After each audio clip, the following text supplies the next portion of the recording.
vamos a hablar sobre el altar del sacrificio. Yo hice aquí un diseño un poquito rudimentario, donde no están colocados todos los elementos, solamente resalté el que vamos a hablar la mañana de hoy, ¿ok? Para no meterme con lo demás.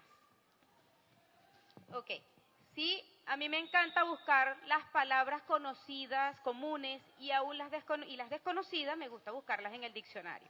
Y yo estuve buscando primero qué significaba altar, ¿ok?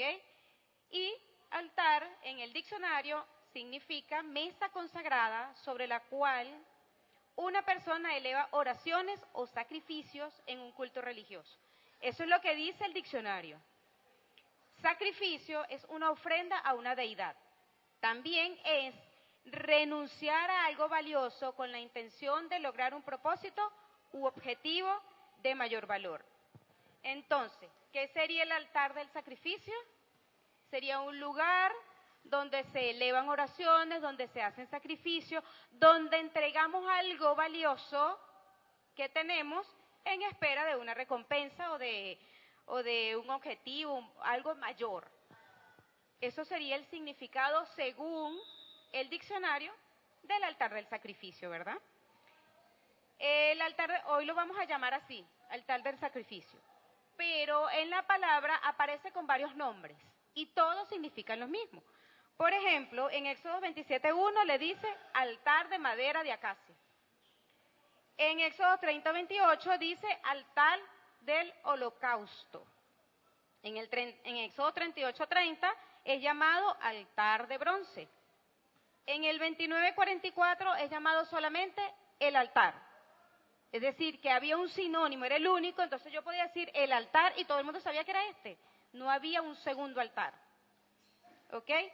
También en Malaquías 1:7 es llamado la mesa de Jehová. O sea, que cuando usted lo consigue en la palabra con cualquiera de esos nombres, es el mismo. ¿Ok? Con cualquiera que lo mencionemos, estamos hablando del mismo altar.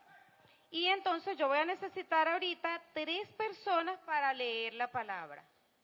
Y con el micrófono para que quede bien grabado. Necesito una persona para leer Éxodo 27, del 1 al 7.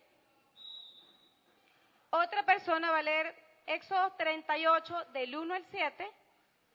Y otra persona, Éxodo 40, 9 y 10. Véngase para acá. Ok. 27 del 1 al 7. Pero véngase para acá, mi hermana. Véngase para acá. Véngase para acá. Yo les pongo el micrófono.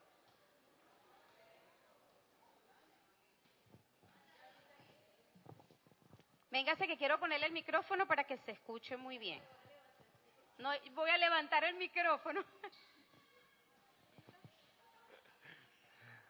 Harás también un altar de madera de acacia de 5 codos de longitud y de 5 codos de anchura. Será cuadrado el altar, y su altura de 3 codos, y le harás cuernos en sus 4 esquinas.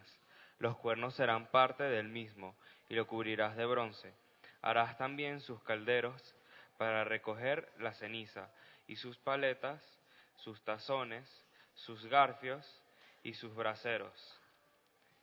Harás todos sus utensilios de bronce, y le harás un enrejado de bronce de obra de rejilla, y sobre la rejilla harás 4 anillos de bronce a sus 4 esquinas, y la pondrás dentro del cerco del altar abajo, y llegará la rejilla hasta la mitad del altar.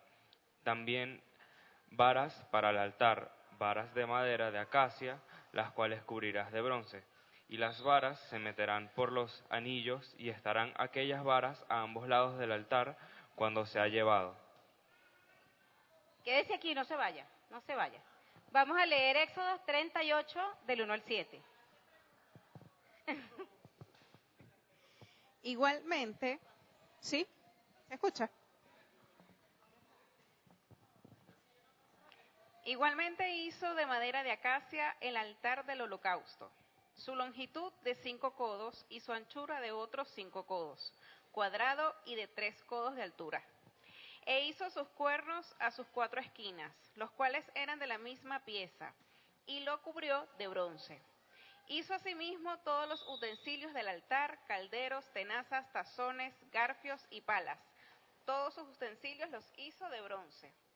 E hizo para el altar un enrejado de bronce de obra de rejilla, que puso por debajo de su cerco hasta la mitad del altar. También fundió 4 anillos a los 4 extremos del enrejado de bronce, para meter las varas. E hizo las varas de madera de acacia y las cubrió de bronce. Y metió las varas por los anillos a los lados del altar, para llevarlo con ellas. Hueco lo hizo de tablas. También hizo la fuente de bronce y su base de bronce, de los espejos de las mujeres que velaban a la puerta. Y Éxodo 40, 9 y 10. Y tomarás el aceite de la unción y ungirás el tabernáculo y todo lo que está en él, y lo santificarás con todos sus utensilios, y será santo. Ungirás también el altar del holocausto y todos sus utensilios, y santificarás el altar, y será un altar santísimo. Ok, vamos a ver aquí unos detalles. En primer lugar, ¿qué les pareció? ¿Cuál es la diferencia entre el pasaje de Éxodo 27 y Éxodo 28, 38? Es casi igual, hay una diferencia, ahí hay una diferencia. Fíjense bien en el versículo 1 que dice... Ok, harás también un altar de madera de acacia de 5 codos. Harás un altar de madera de acacia. Y en el 38:1 dice... Igualmente hizo de madera de acacia el altar del holocausto. Está mencionando un mismo altar con diferente nombre, pero en uno le está diciendo, lo harás. Y en el otro dice, ya lo hizo. Y si nos vamos a el 40, 9 y 10, dice que, ¿qué le hizo después? ¿Qué estaba hecho? Lo ungió. Lo ungió. Y allí lo nombra como altar del holocausto, lo nombra una segunda vez como el altar y lo nombra una tercera vez como altar santísimo. ¿Ok? ¿Nos podemos sentar?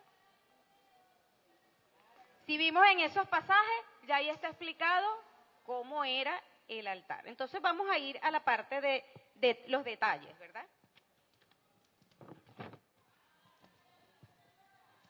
Ok. Como sabemos nosotros, que lo vimos desde los inicios, todo el tabernáculo es una tipología de Cristo. Ya lo sabemos. Cada elemento que va a ir a ser estudiado, vamos a saber que es una tipología de Cristo. ¿Ok? Y una sombra de lo que vendría.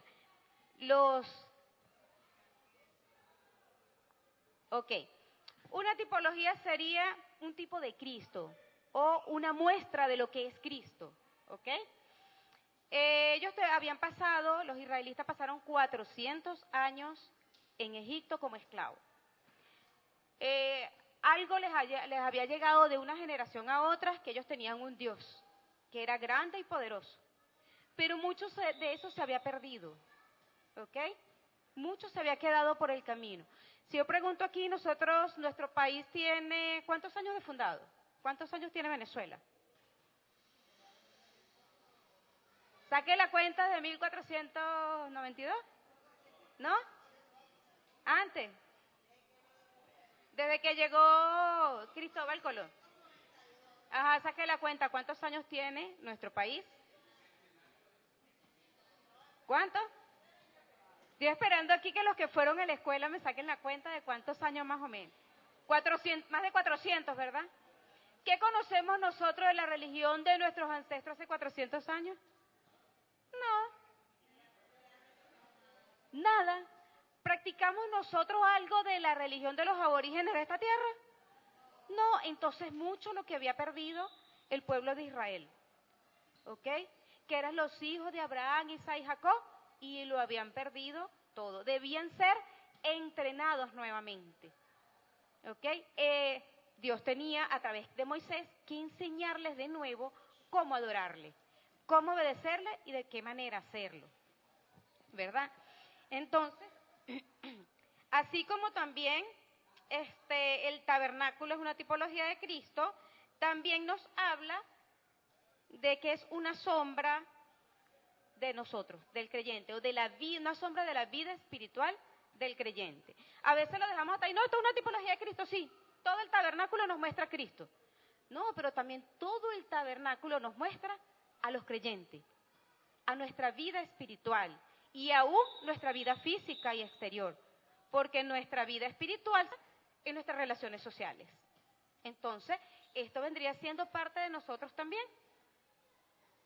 ¿Ok? Y en los estudios posteriores a este vamos a ir notando que hacemos mucho énfasis, ¿ok?, en el tabernáculo como la vida espiritual del creyente. ¿Por qué? Vamos a leer 1 Corintios 3, 16 y 17. Quien lo tenga me dice, porque quiero que usemos el micrófono para leer todos los textos.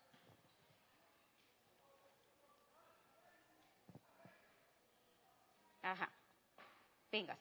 No me voy hasta allá por cuestiones del cable. 1 Corintios 3, versículos 16 y 17, y lo vas a leer haciendo énfasis en la palabra templo. ¿No sabéis que sois templo de Dios y que el Espíritu de Dios mora en vosotros? Si alguno destruyere el templo de Dios, Dios le destruirá a él, porque el templo de Dios, el cual sois vosotros, santo es. Muy bien, bueno, se puede quedar ahí y nos asiste con los textos. Perfecto. Ok, entonces el tabernáculo era el prototipo del templo que después erigió Salomón. Y si nosotros somos el templo, nosotros, esto hace énfasis en nosotros, ¿verdad? Es una sombra de la vida del creyente. Fácil de entender, ¿verdad? Entonces, vamos a irnos primero, vamos a buscar varios elementos por punto. El primero, ¿dónde estaba ubicado ese altar? La semana pasada, la hermana Ada habló del atrio, ¿verdad? Que vendría siendo todo esto, que estaba recubierto por las columnas, las cortinas, y tenía una puerta pequeñita, pequeñita. Una puerta grande, un portón. Ok. Al entrar por ese portón, que ¿quién es el portón? ¿Quién es el portón? Cristo. ¿Qué es lo primero que encontraban en el tabernáculo? El altar del sacrificio. Era lo primero que había después de entrar por la puerta.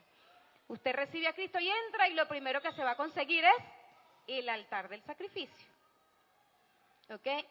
Y la mayoría o la gran parte de los israelitas solo iban a conocer el altar del sacrificio y el atrio. No tenían la posibilidad de ir a lo demás.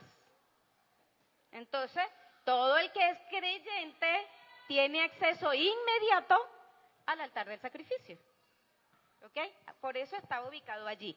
Si el altar del sacrificio estuviese aquí afuera, quiere decir que es universal para todo el mundo y que no hay que hacer ningún sacrificio y que cualquiera puede pasar por ahí. Pero estaba adentro, detrás de la puerta. Exactamente al entrar, lo primero que veías era el altar del sacrificio.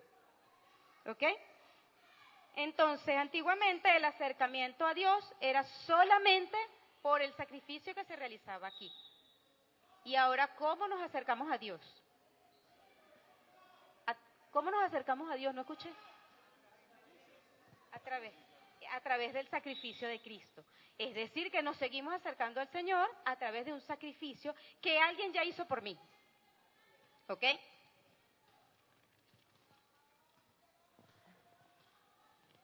Entonces, el altar, el sacrificio, los sacerdotes, todo esto nos habla de Cristo y nos habla de nosotros. Ahora nos vamos a ir a los materiales con que estaba hecho ese altar de sacrificio. ¿Ok?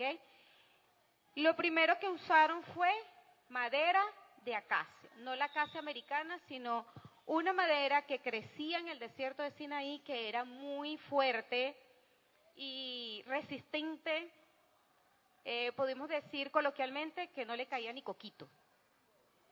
Así era.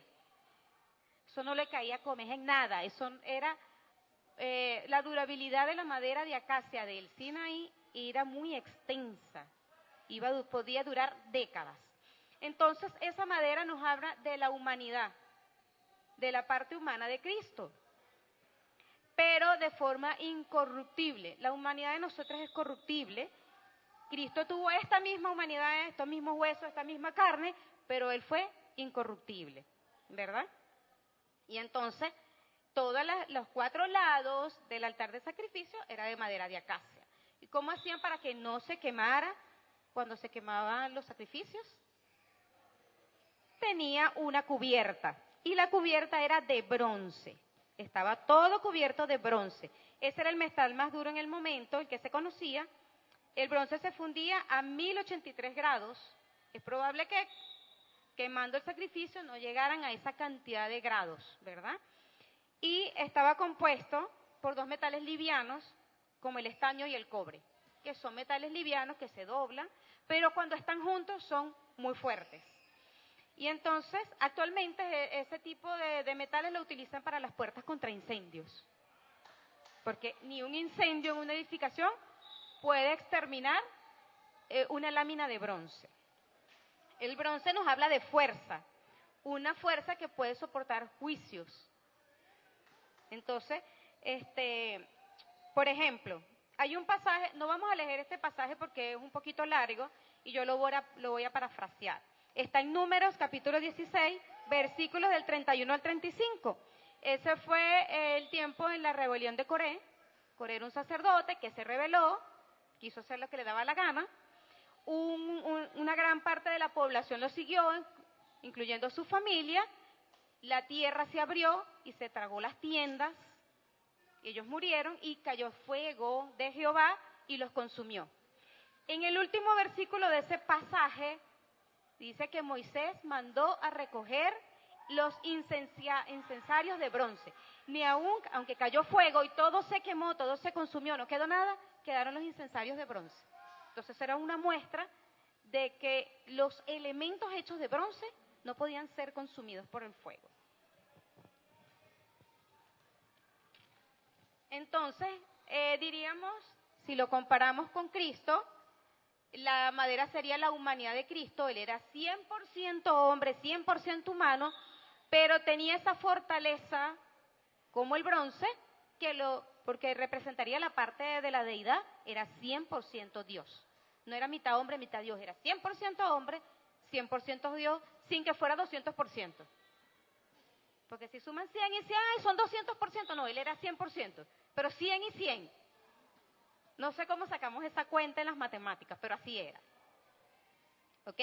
Entonces el creyente es débil en su humanidad, pero en Cristo tenemos el poder para vivir de acuerdo a sus propósitos. Si estamos en Cristo, podemos tener esa parte, esa fortaleza que también tenía Jesucristo. Entonces, hablemos de las dimensiones ahora de cuánto medía. ¿Ok? No vamos a volver a leer los pasajes porque lo leímos completo. Ahí nos decía que medía 5 codos de ancho y 5 codos de largo. Es decir, que era cuadrado, 5 codos, 5 codos, 5 codos y 5 codos. Y tenía 3 codos de alto. Y entonces dice, ¿cuánto mide un codo? Porque las medidas que aparecen en la Biblia no se parecen a las que nosotros usamos aquí. Hay países que usan las pulgadas, nosotros usamos los centímetros. Entonces, investigando, un codo medía entre 45 y 52 centímetros según los países donde sea tomada la medida. Aquí en este caso vamos a utilizar 45 centímetros, que es el más común. Y yo para eso me traje esto. ¿Ok? Y voy a necesitar 2 hombres voluntarios de estatura promedio que me vengan a ayudar para que podamos ver las dimensiones del altar. Primero muéstrenos aquí, pero no me tape, póngase un like. ¿Cuántos son 45 centímetros? Ajá. Que creo que vamos a tener que buscar un espacio por allá. ¿Cuántos son 45? Ajá. Muéstrenos aquí cuántos eran 45 centímetros. Un codo. Entonces vamos a ver cuántos serían entre los dos. Vamos a ponernos hacia atrás para que no tropecemos las cosas. Aquí. Aquí atrás. ¿Cuántos serían 5 codos? Si un codo son 45 centímetros, ¿cuántos son 5? Los matemáticos.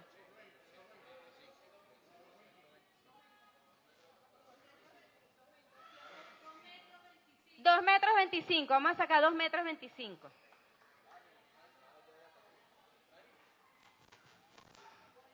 Ahí hay 2,25 m, fíjense. Ajá, mire, ahora yo lo voy a sujetar aquí y usted va a poner, ajá, saque más. 2,25 m más y lo dobla hacia allá, hacia allá. No, en cuadrado, así, así. 2,25 m y 2,25 m, ¿cuánto tiene que sacar? 4,50 m. Ajá, miren más o menos las dimensiones, el tamaño que tenía el altar. Fíjense bien. Era como grande, ¿verdad? Ok, vamos a irlo cerrando, vamos a recoger. Okay, listo. Y póngase aquí, no se me vaya, quédese aquí. Ahora, ¿cuánto tenía de alto? ¿Cuántos son 3 codos? 1,35. Vamos a sacar 1,35 y lo frena ahí, eso se puede frenar. Más o menos. Ok, pero era de parado, porque era la altura. Okay, así. Hasta que llegue hasta el piso. Ajá, esto es importante y nos vamos a quedar aquí un momentico. Miren el tamaño del altar. Y entonces ahí dice la palabra que a la mitad estaba la rejilla. ¿Cuánto es la mitad?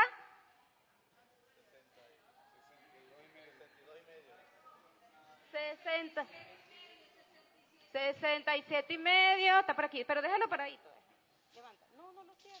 135, frénalo.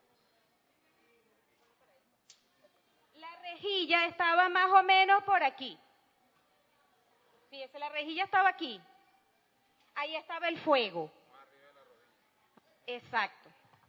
Ellos utilizaban unas tenazas, unas pinzas, para poder mover lo que estaban sacrificando, ¿verdad? Mire dónde le llega al hermano, que ¿cuánto mide usted, hermano? 1,80. 1,80, mire dónde le llega. Ok, y entonces agarre aquí. Él tiene una tenaza y esto estaba aquí. Pase ese palito por encima de mi brazo, no quédese ahí, por encima de mi brazo. Ellos estaban moviendo todo en ese tamaño. Imagínense que midiera unos 70. O sea, era cómodo. No parece cómodo. Aparte que había fuego, y si esto le está dando aquí a la altura del hombro, el fuego y el calor, el humo, le llegaba a la cara. Entonces, esta parte de verdad que me ministró mucho, y es lo que quiero compartir con ustedes, porque fue parte incluso de la reunión de danza del domingo pasado, que no fue planificado, sino que coincidió con lo que estaba estudiando en este momento. Ada estuvo explicando los elementos que había en el atrio, pero había sillitas, banquitos, hamaca, una estera para sentarse. Todo lo que oficiaba el sacerdote lo hacía de pie. Y los sacrificios se hacían de manera continua. Continua quiere decir mañana, tarde y noche, 24 horas.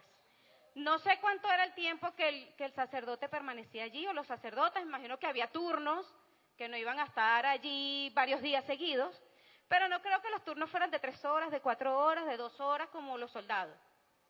Deben haber sido turnos largos, ¿verdad?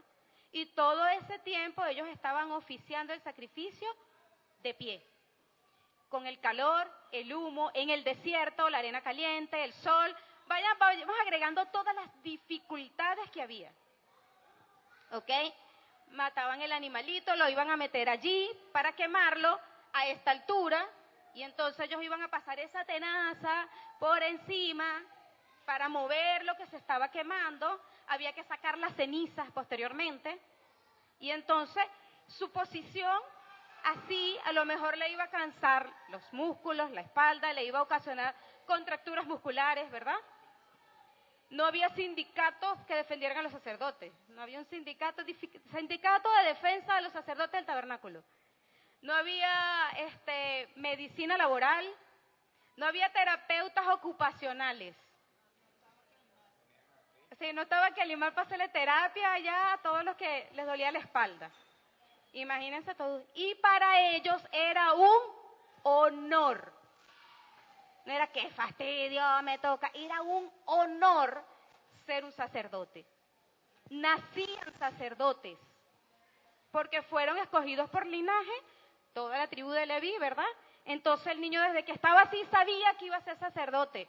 No es que decía, no, papá, ¿tú sabes qué? Yo no voy a agarrar tu profesión porque yo quiero ser abogado. No, yo voy a ir a hacer otra cosa. Voy a ser youtuber. No, señor, era sacerdote y era un honor y desde niño era un sacerdote. Con un gran honor. Imagínense ustedes.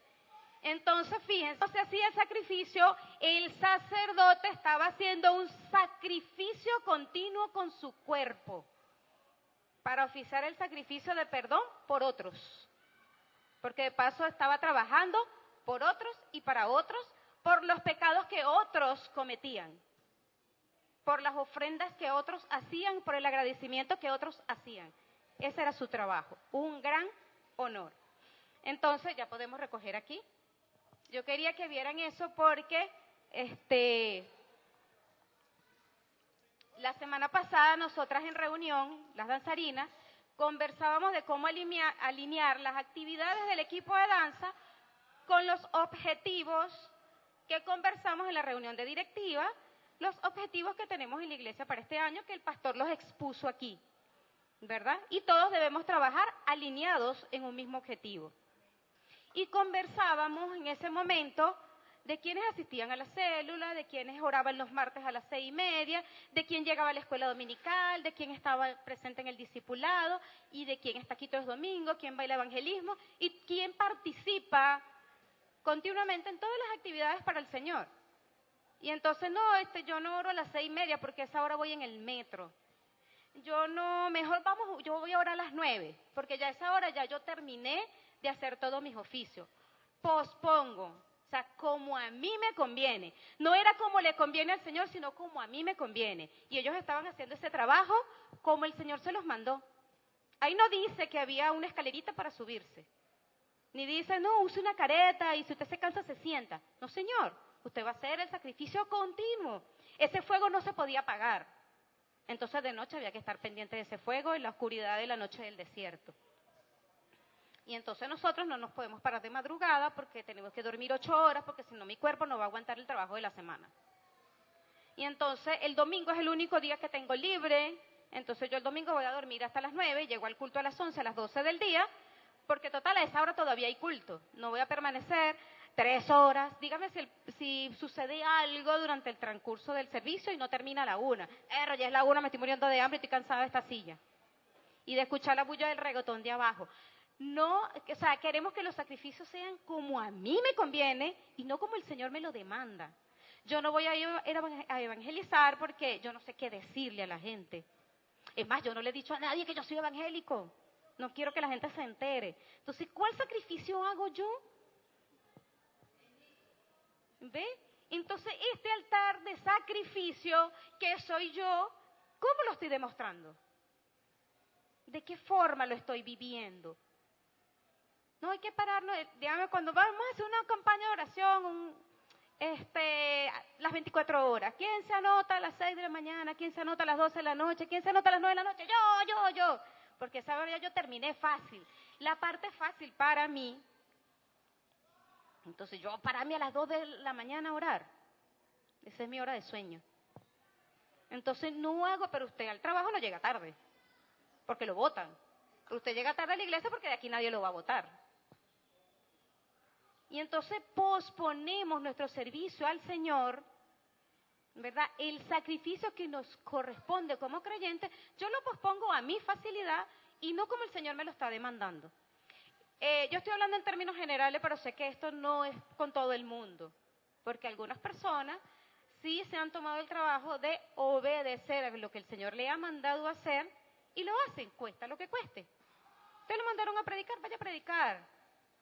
Te lo mandaron a cantar, vaya a cantar. Te lo mandaron a limpiar, vaya a limpiar sin quejarse. Porque estos sacerdotes hacían un trabajo más pesado y no se quejaban. Imagínense que nosotros vengamos aquí 3 horas al servicio sin este techo. Aquí mismo, pero sin el techo. ¿Quién se lo aguanta? Y sin silla, para agregarlo. Todos de pie. No viene nadie. Imagínense ustedes, no viene nadie. Me voy a sudar el cabello que me planché esta mañana. Imagínense usted, se me hinchan los pies. Bueno, y pare de contar.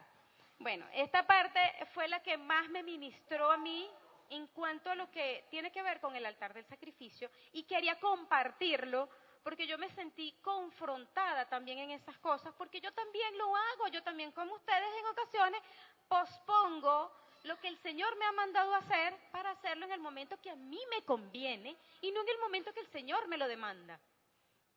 Entonces el Señor te dice, Señor, levántame, y a veces lo hacemos, y esta es una historia que he escuchado varias veces, levántame a orar, y te despiertas a las 3 de la mañana, a las 2 de la mañana, vas al baño, te tomas un vaso de agua y te obligas a dormirte otra vez. Y resulta que el Señor te llamó a las 2 de la mañana a orar y tú te obligaste a volver a dormir porque tienes que ir a trabajar el día siguiente. Y hasta le digo, Señor, levántame, y el Señor me levanta y yo me vuelvo a acostar. O sea, le pido que me ayude, Él me ayuda y yo pospongo lo que el Señor me pide. Y yo sé que eso no me pasa a mí nada más, sé que nos pasa a muchos. Y entonces, déjeme continuar, porque todavía hay más que hablar, pero esta era la parte que más me causó impacto. A ver. Bueno, a la mitad vimos que había, a la mitad del altar, de la altura del altar, estaba una rejilla que también era de bronce. Allí estaba el fuego, ¿verdad? Allí estaba el fuego, que era un fuego sagrado, ¿verdad? Que no debía apagarse. El sacerdote debía estar pendiente de ese fuego. Continuamente.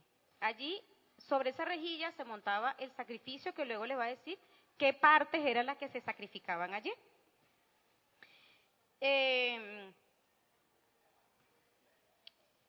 Vamos a comparar ese fuego, decir, ese fuego en ese momento representaba la ira de Dios sobre el pecado, y el pecado se consumía en ese sacrificio.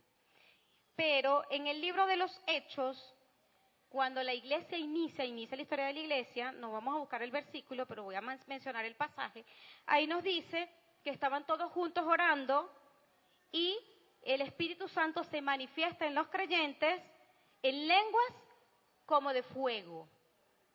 Entonces, quiere decir que ese fuego que ardía allí también arde actualmente dentro de nosotros a través del Espíritu Santo.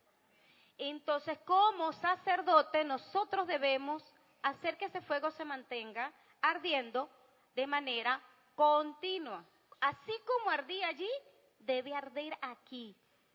Hay épocas en la vida que nos pasan situaciones que hacen que nosotros decaigamos, que nos sintamos débiles. Y el fuego comienza a apagarse. Si ese fuego se apaga, usted se va a separar del Señor. Entonces mi trabajo es tratar de avivar ese fuego y ayudar a otro sacerdote que veamos que se está apagando a avivar ese fuego. ¿Cómo se aviva el fuego? Si usted está haciendo una parrilla, ¿cómo hace? Y ve que se está apagando, le echa un poquito de aire, mueve un poquito la ceniza, ¿verdad? La madera que tiene allí, los carbones, de manera que el fuego se avive nuevamente. Si usted siente que el fuego se está apagando, ¿verdad? Es el momento de usar esas tenazas que ellos usaban para mover los carbones. O pedirle a alguien, mira, necesito que los carbones sean removidos porque mi fuego se está apagando. No tenga miedo de decirle a otro hermano, siento que mi fuego se está apagando, me siento debilitado, estoy desanimado, que es la palabra que nosotros usamos regularmente. Estoy desanimado, o fulano se está desanimando. Entonces, como sacerdote y como unidad, debemos ayudar a avivar esos carbones y que ese fuego no se apague. ¿Ok? Ok. Ya nos falta poco para terminar. No he medido el tiempo como voy, que me gusta siempre llevar el tiempo. Ok, estoy en el tiempo. En este altar del sacrificio se ofrecían varios tipos de ofrendas, para no volver a mencionar la misma palabra. La primera que vamos a mencionar, no tienen un orden. Yo las tengo aquí en un cuadrito, pero no es porque tengan un orden de preferencia o que se debía hacer así. El Señor les mandó a hacer un sacrificio perenne en la mañana y uno en la tarde, y otros sacrificios más. Pero no hay un orden de cuál era más importante. Entonces yo las voy a mencionar aquí. Había uno llamado el holocausto. Ese lo tenemos en Levítico 1, capítulo 1, versículos del 1 al 17. Todas las ofrendas están mencionadas en Levítico y las explica detalladamente. No podemos leer todos esos pasajes porque son bastante largos. Entonces voy a mencionar los aspectos resaltantes de esos pasajes. Cuando yo estuve buscando en el diccionario la palabra holocausto, pasó lo mismo que ocurre en mi mente cuando escucho esa palabra. Buscaba holocausto en el diccionario y en la Real Academia Española de la Lengua dice matanza de judíos. No dice sacrificio. Y lo busqué en otro diccionario y lo busqué y me sale que es relacionado al suceso de la muerte de aquellos millones de judíos en la época de la Segunda Guerra Mundial. Que, de hecho, yo escucho la palabra holocausto y en vez de relacionarla con el altar del sacrificio, yo la relaciono con la Segunda Guerra Mundial y con la muerte de los judíos. Me costó seguir buscando, entonces tendría que buscar qué significa holocausto en la Biblia, ponerle un apellido para poder conseguir un significado, y holocausto significa ofrenda, ofrenda a una deidad. ¿Ok? Pero la muerte de los judíos no fue una ofrenda a una deidad. No sé, entonces no es un sinónimo, como sale en los diccionarios, no es un sinónimo para lo que la Biblia quería representar con esa palabra. El holocausto era una ofrenda voluntaria de consagración y adoración. ¿Ok? Era voluntaria. Se ofrecía lo mejor que tenía, el carnero, el cabrito, pero la palomita, dependiendo de la posibilidad económica de las personas, y era el mejor, el más gordo, el más bonito, sin defecto, preferiblemente el primero que había nacido. Lo mejor que tenía era lo que ofrecían de manera voluntaria, sin que nadie se lo pidiera. Esta ofrenda era de olor grato a Jehová y era completa.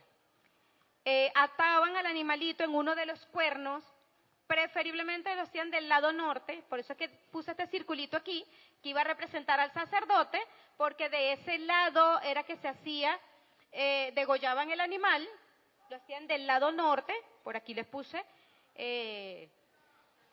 los puntos cardinales, para poder ubicar dónde se colocaba el sacerdote. Del lado norte del tabernáculo, a los cuernos ataban el animal que iban a sacrificar, lo degollaban, en una vasija colocaban la sangre, ¿verdad? Que la esparcían alrededor del altar según el tipo de ofrenda que iban a hacer, y cuando era holocausto, el animal era quemado completo. Era todo, se ofrecían de manera completa como se ofreció Jesucristo. Todo. Toda la sangre, todo su cuerpo, todo, hasta la muerte. Entonces, ¿estamos nosotros haciendo holocausto? Nos ofrendamos nosotros de manera completa, que es lo que deberíamos hacer. Una entrega completa a una vida de servicio al Señor. Y servir al Señor también es servir al prójimo. Servir al Señor también es servir a mis hermanos en Cristo. Eso es servir al Señor. ¿Ok? Entonces, ese servicio es infatigable, es con sumisión, es con obediencia, de manera voluntaria y sin molestarse.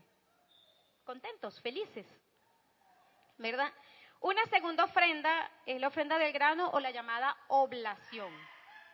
Y oblación también, por ejemplo, en la parte penal, una oblación es un proceso penal en que solo se pone una multa o cuando se ofrece un pago por un deudor a un acreedor. Eso es una oblación. Cuando pagas una multa por algo, o sea, como que una ofrenda menor, algo, pagas por algo, un delito menor, algo así. Sin embargo, aquí es una ofrenda de granos, de producción de lo que tenían, de la vid, también de las espigas, debían hacer las tortas de harina y debían estar hechas sin levaduras. Allí el pasaje nos explica las formas en las que las podían cocinar, que debía tener aceite, debía tener sal, pero no debía tener levadura. porque en este caso la levadura representaría el pecado y un poquito de levadura que leuda toda la masa, o sea que un poquito de pecado hace que se multiplique, ¿ok? Entonces nosotros debemos cerrar las puerticas chiquitas al pecado, porque un pecadito, una mentirita blanca, se puede convertir en algo más grande. Vamos abriendo puerticas pequeñas que se convierten en portones para pecados, que vamos a decir más grandes, aunque los pecados todos tienen un mismo tamaño, ¿ok? Entonces, esta ofrenda era compartida. Cuando ofrecían estos alimentos eran compartidos. Una parte se quemaba en el altar y otra parte era para los sacerdotes que estaban oficiando los servicios. ¿Ok? Yo llevaba mi ofrenda. Esta ofrenda también era voluntaria o se usaba para acompañar las ofrendas de paz. Pero el sacerdote o los sacerdotes, porque no creo que haya sido uno solo, eso debió haber estado lleno de sacerdotes porque había bastante trabajo, y había una tribu completa solo para prestar servicio allí por turnos, ¿ok? Entonces, ¿y de qué comían ellos? Si ellos estaban dedicados solamente a esto, de algo tenían que comer. Entonces ellos participaban de esas ofrendas, parte de esa ofrenda era para ellos y parte era quemada. Había una ofrenda, la ofrenda llamada paz, la ofrenda de paz, que está en Levítico 3 del 1 al 17 y en Levítico 7 del 1 al 11. ¿Ok? Esta ofrenda de paz también era olor grato a Jehová y una parte era para Dios y otra parte era para los sacerdotes. En este caso, se quemaba solo la parte, la grasa del animal, se quemaban los riñones, las vísceras las lavaban, las patas las lavaban antes de quemarlas, y el pecho y la espaldilla del animal eran para los sacerdotes, que es, digamos, la parte la más carnosa o de la mejor carne del animal, esa parte era para los sacerdotes. Ok, la ofrenda que era para el pecado. Esto es importante, la ofrenda que hacían por el pecado, el pecador primero reconocía su pecado, que había transgredido las leyes de Moisés, las que había establecido el Señor en las tablas, ¿verdad? Reconocía que había pecado, llevaba un animal para ser resarcido de sus pecados, ese animal lo ataban, el pecador colocaba su mano sobre la cabeza y de manera simbólica sus pecados eran transferidos al animal. ¿Ok? El animal era degollado, esa sangre la colocaban en los cuernos y alrededor del altar, ¿verdad? Y ese animal, le quitaban las vísceras y ese animal no era quemado en el altar. Cuando la ofrenda era por el pecado, ese animal era quemado en las afueras del campamento donde desechaban las cenizas. Porque eso no era de olor grato a Jehová le desagradaba el pecado, entonces el pecado era echado fuera del campamento. ¿Ok? Así como nosotros aquí en Caracas tenemos un lugar donde se desecha la basura que todos producimos, y tratan de que sea lo más alejado posible. Bueno, aquí es difícil que sea así, pero si usted pasa por ese lugar, por la Bonanza, no huele bien, ¿verdad? No sé si alguno ha tenido la oportunidad de pasar cerca. Y toda la basura nuestra es recogida y es echada en un lugar donde no nos contamine. Así la basura era echada fuera, tal cual como cuando nosotros nos arrepentimos de nuestros pecados, ¿verdad? El Señor perdona nuestros pecados pasados, presentes y futuros. ¿Y dónde dice la palabra que los echa? Al fondo del mar, son desechados, donde yo no los pueda volver a encontrar para irlos a buscar. ¿Ok? Eso no era compartido con los sacerdotes, porque ese animal tenía que ser quemado fuera, era un animal pecador que llevaba todos los pecados que yo tenía. Entonces yo quedaba limpia de pecado y ese animal era el pecador que llevaba mis pecados. Entonces, tal cual como Cristo, que se llevó todos nuestros pecados, no solo los míos, los de todos los que estamos aquí y en otras congregaciones del mundo, Él se llevó todos nuestros pecados y se los llevó fuera. No tenemos por qué ir a buscarlos, incluso ni estarlos recordando y repitiendo, porque ya fueron perdonados, ya somos limpios. Esa persona se iba contenta porque ya no era pecador Y muchas veces, posterior a eso, ofrecía una ofrenda de paz, porque estaba contento de haber sido perdonado. Y entonces después venía con una ofrenda de paz que compartía con los sacerdotes y aún con él mismo. Así como nosotros, que somos limpios de pecado, compartimos con todos nuestros hermanos lo que tenemos y lo que somos. Y por eso es que nos congregamos, para compartir y ser familia los unos de los otros. Y las familias se ayudan, las familias se acompañan. Y las familias a veces tienen dificultades que sanan porque son familia.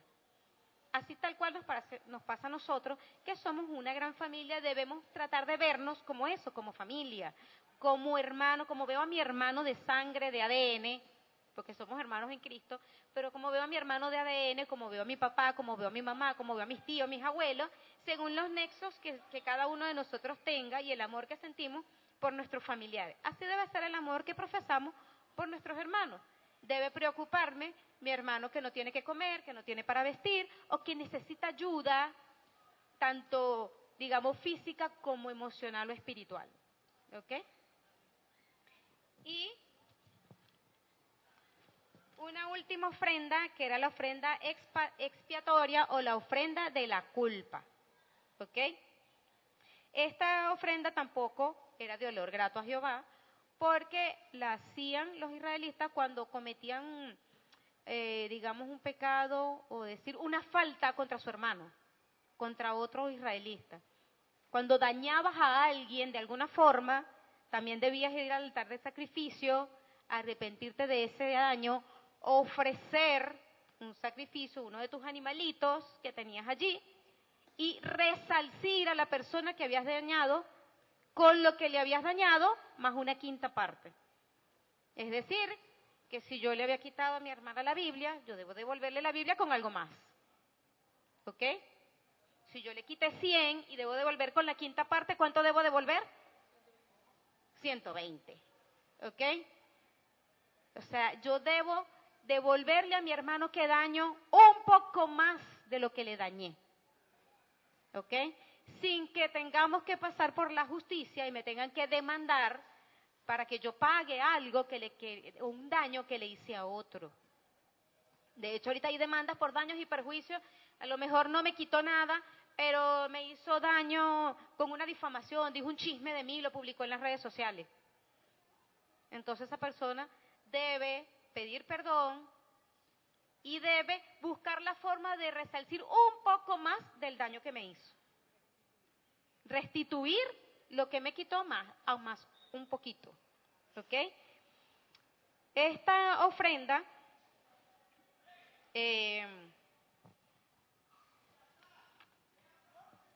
ya continúo. Estamos terminando ya.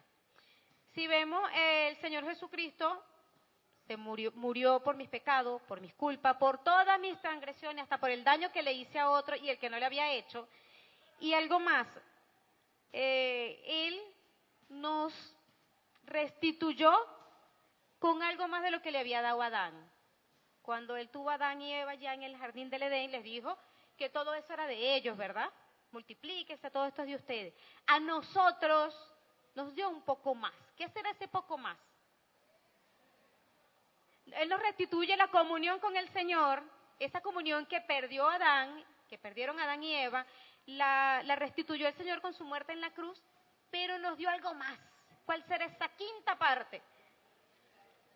La vida eterna. Entonces nos perdonó los pecados, nos permite la entrada al lugar santísimo, ahora podemos estar en su presencia y de paso vivir y reinar con Él eternamente. Más de lo que merecemos. Entonces, hasta aquí tenemos la clase de hoy. Hay mucho más que decir, mucho más que investigar sobre esto, pero mis otros hermanos tienen que continuar con la parte que le corresponde. Hoy nos llevamos esta reflexión, si somos nosotros realmente ese altar de sacrificio que estaba aquí. Si yo soy el templo y morada del Espíritu Santo, yo soy un tabernáculo, ¿ok? Ya pasé por la puerta, yo estoy haciendo el sacrificio que como creyente me corresponde, Entonces, esa es la tarea que nos llevamos de reflexión. Si cada uno de nosotros está haciendo un altar de sacrificio. Y hasta aquí nuestra clase de hoy. Dios les bendiga y les guarde y nos vemos la semana que viene en este mismo lugar.